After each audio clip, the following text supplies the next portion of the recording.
सबसे पहले बात ज़िमनी इंतखाबात के हवाले से करेंगे। बड़ी खबर बीजेपी के हवाले से आ रही है, जहां पर बीजेपी की जानिब से जम्मू कश्मीर के अंदर यह बड़ा फैसला लिया गया है। नगरोटा और बडगाम सीट के लिए बीजेपी के उम्मीदवारों का ऐलान कर दिया गया है।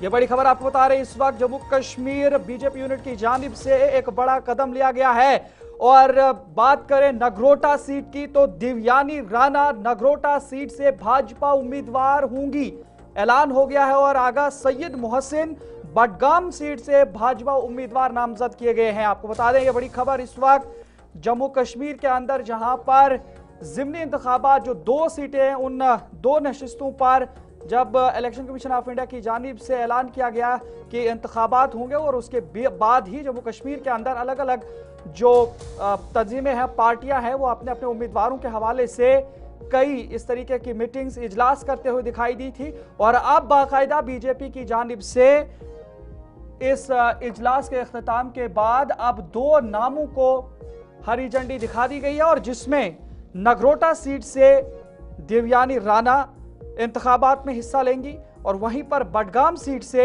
आगा सैयद मोहसिन भाजपा के उम्मीदवार नामजद किए गए हैं। ये तस्वीरें आपके सामने कि दिव्यानी राणा को हाथ में नामजदगी लेटर दिया गया है। ये दूसरे कैंडिडेट हैं बडगाम से।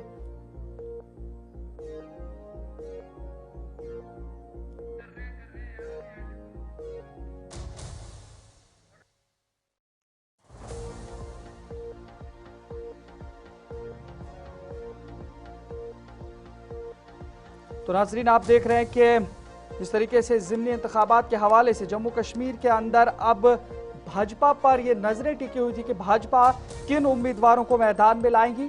और ख़ासकर नगरोटा सीट के हवाले से जिस तरीके से लगातार ये चीमगोया भी हो रही थी, और ख़ासकर जो पहले से ही इस तरीके की हवा बनी थी कि दिव्यानी राणा को ही ये सीट दी जा सकती है, बिलाखिर उन्हें ही ये सीट मिली है और अब बाकायदा वो नगरोटा सीट से इंतखाबात में हिस्सा लेंगी। मजीद तफसीलात के लिए इस वक्त हमारे साथ जम्मू से शिल्पा शर्मा जुड़ी हैं। शिल्पा शर्मा से पूरी जानकारी लेने की कोशिश करेंगे, आप तक पहुंचाने की कोशिश करेंगे। शिल्पा, बताइएगा, जिस तरीके से लगातार ये फैसला अभी जिस तरीके से आना बाकी था जम्मू कश्मीर के अंदर, बीजेपी की तरफ सबकी निगाहें थी, खासकर जम्मू सीट के हवाले से। ये जो नगरोटा की सीट है कि नगरोटा के अंदर किसको सीट मिलेगी, बिलाखिर जिस तरफ हवाएं ज्यादा थी, जिस तरफ ज्यादा अंदाजे लगाए जा रहे थे दिव्यानी राणा की तरफ, उन्हें ही ये सीट मिल गई है। तो क्या कुछ इस वक्त सूरत हाल है?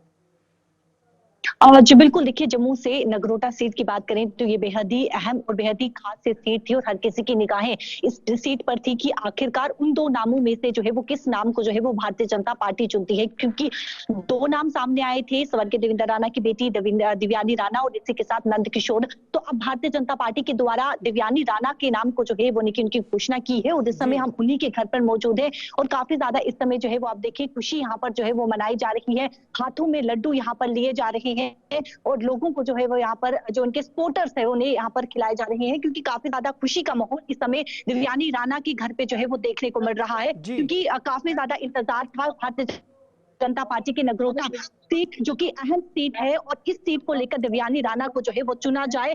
हर एक सपोर्टर और हर एक व्यक्ति जो है वो ये कह रहा था, क्योंकि स्वर्गीय देवेंद्र राणा से जो है वो काफी लोग जुड़े हुए थे और वो ऐसे पॉलिटिकल लीडर थे जिनके लिए जो है वो काफी ज्यादा लोगों के लिए जो है वो मन में भावनाएं थी। और इस समय काफी ज्यादा अब देखेंगे, अब देखिए यहाँ पर चहल पहल काफी ज्यादा देखने को मिल रही है। लोग वोटर्स जो है वो खुश है। हालांकि दिव्यानी राणा से भी बातचीत करने की हमने कोशिश की, लेकिन फिलहाल वो जो है वो मीडिया के सामने इस समय नहीं आ रही, लेकिन कुछ समय के बाद जो है वो मीडिया को संबोधित भी करेंगी। लेकिन देखिए आप इस समय लोगों को जो है वो लड्डू यहाँ पर खिलाए जा रहे हैं, मिठाई यहाँ पर जो है वो खिलाई जा रही है, क्योंकि नगरोटा सीट के लिए दिव्यानी राणा उम्मीदवार जो है वो चुनी गई है और बेहद खुशी का माहौल इस समय जो है वो देखने को मिल रहा है। सपोर्टर्स इस समय जो है वो काफी ज्यादा खुश नजर आ रहे हैं।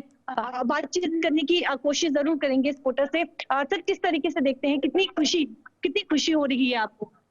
देखिए, बातचीत करने की भी कोशिश कर रहे थे सर, कितनी खुशी हो रही है दिव्यानी राणा जो है वो उम्मीदवार के तौर पर जो है वो चुना गया है नगरोटा? मैम, बहुत खुशी हो रही है जो हाईकमांड ने अपना फैसला लिया कि यूथ को एम्पावर करना है। दिव्यानी जी को 1 साल से दिव्यानी जी अपनी कॉन्स्टिट्यूएंसी में लगे थे और हाई कमांड ने इनको टिकट देके जो अपना वादा पूरा किया और यूथ को एम्पावर किया और यूथ को आगे लाया। कितना अहम मान रहे थे कि दिव्यानी राणा का नाम जो है वो आना बहुत अहम था, क्योंकि स्वर्गीय देवेंद्र राणा से जो है वो कई लोग जो है वो जुड़े हुए थे। मैम बिल्कुल ये तय था कि इन्होंने ही आना है, क्योंकि इतना काम कौन करेगा, 1 साल से अपने पूरे इलाके में थे, तो अभी आगे भी जीत के आए तो और लोगों के काम करें अच्छे से। देखिए, खुशी का माहौल इस समय है। दिव्यानी राणा से भी कुछ ही समय के बाद हम बातचीत जरूर करेंगे, लेकिन खुशी का माहौल इस समय जो है वो देखने को मिल रहा है। बहुत बहुत शुक्रिया शिल्पा शर्मा, जानकारी पहुंचा रही है। इस वक्त नगरोटा से बनी हुई है शिल्पा, ये भी बताइएगा जिस तरीके से जो दिव्यानी राणा के घर पे अभी काफी सारी चहल पहल देखने को मिल रही है, लेकिन तैयारियां अगर इलेक्शन और इंतखाबात के हवाले से देखें तो किस किस्म की तैयारियां नजर आ रही हैं?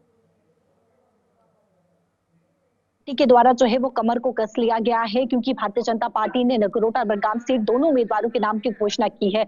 जो बडगाम सीट के लिए आगा सेठ को जो है वो चुना गया है, नगरोटा सीट के लिए दिव्यानी राणा को जो है वो चुना गया है उम्मीदवार के तौर पर। और अब कांग्रेस पार्टी और नेशनल कॉन्फ्रेंस का देखना है, क्योंकि ये बेहद ही दिलचस्प जो है वो ये चुनाव रहने वाला है। बहुत बहुत शुक्रिया शिल्पा शर्मा, जम्मू नगरोटा से इस वक्त जानकारी पहुंचा रही थी। लेकिन वहीं पर अब बडगाम सीट के हवाले से भी हमारे साथ इस वक्त जुड़ चुके हैं मोहम्मद अशरफ, आपसे भी जानकारी लेने की कोशिश करेंगे। जिस तरीके से अब इलेक्शन का बिगुल भी बज चुका है और इस हवाले से अब ये जो खबर आ रही है कि बडगाम के अंदर भी अब बीजेपी की जानिब से जो है अपना नामजद जो आगा सईद मोहसिन है उन्हें वहां से नामजद किया गया है उम्मीदवार के हैसियत। तो किस तरीके से आप देखते हैं कि बीजेपी का ये जो कैंडिडेट है, उम्मीदवार है, क्या ये मजबूत है इस इलाके के अंदर?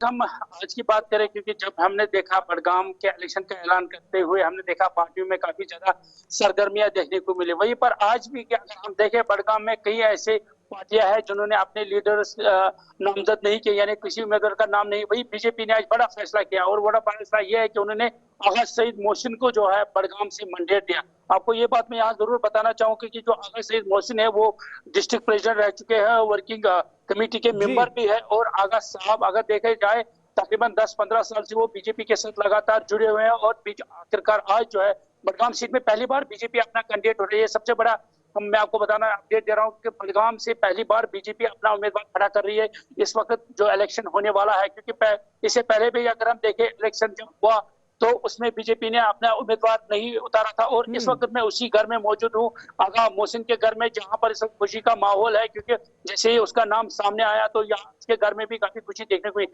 जहां तक हम बात करें बीजेपी की, अगर हम बात करें कि क्या बीजेपी अब जब कैंपेनिंग के लिए जाएगी, लोगों के पास जाएगी, किस तरह के मुद्दे रहेंगे बीजेपी का, क्या किस तरह वो अपने वोटरों को जो है अपनी ओर खींचेगी, ये आने वाले दिनों में जरूर देखने को। मगर फिलहाल हम ये कह सकते हैं बीजेपी की तरफ से एक बड़ा फैसला, पहली बार बडगाम हल्के से भी अब बीजेपी अपना उम्मीदवार उतार चुकी है और जिसका नाम आगा सईद मोहसिन है, जो इस बार बीजेपी का उम्मीदवार होगा बडगाम से। क्योंकि मुकाबला काफी सख्त होगा आने वाले दिनों में, क्योंकि जिस तरह से हम देखें अभी नेशनल कॉन्फ्रेंस की तरफ से भी कोई उम्मीदवार, उन्होंने अभी किसी उम्मीदवार का नाम सामने नहीं आया। कई ऐसे उम्मीदवारों के नाम सामने आ रहे हैं, मगर फिलहाल पार्टी की तरफ से किसी ऐसे उम्मीदवार पर मोहर नहीं लगी, चाहे पीडीपी हो या दीगर पार्टियां हो। मगर बीजेपी ने आज ऐलान करते हुए आगा मोहसिन को मैंडेट दिया। तो आने वाले दिनों में देखने को जरूर मिलेगा किस तरह के मुद्दे लेकर जो है आगा मोहसिन लोगों में जाएंगे। बीजेपी की पूरी टीम आने वाले दिनों में, आप जो कि बडगाम या श्रीनगर की अगर हम बात करें, वो पूरी टीम आप बडगाम में दिखेगी। बाकी पार्टियां भी अपने अपने यहाँ पर जो है कैंपेनिंग के लिए आएगी। मगर इस वक्त हमारे साथ मोहम्मद अशरफ बडगाम से जुड़े थे। मोहम्मद अशरफ, बहुत बहुत शुक्रिया जानकारी पहुंचाने के लिए। तो नाजरीन, अब जिस तरीके से बिल्कुल बच चुका है, 11 नवंबर को इंतखाबात होंगे, 14 को गिनती होगी और 16 से पहले पहले इन नताइज का भी लोगों के सामने लाया जाएगा। लेकिन इस बीच में बीजेपी की जानिब से अपने 2 नुमाइंदगान को मैदान में उतार दिया गया है और अब सबकी नजरें नेशनल कॉन्फ्रेंस, कांग्रेस और दीगर जितनी जमातें जम्मू कश्मीर के अंदर उन पर भी रहने वाली हैं कि वो किस तरीके से अपने मजबूत दावेदारों को मैदान में उतारेंगे। लेकिन वहीं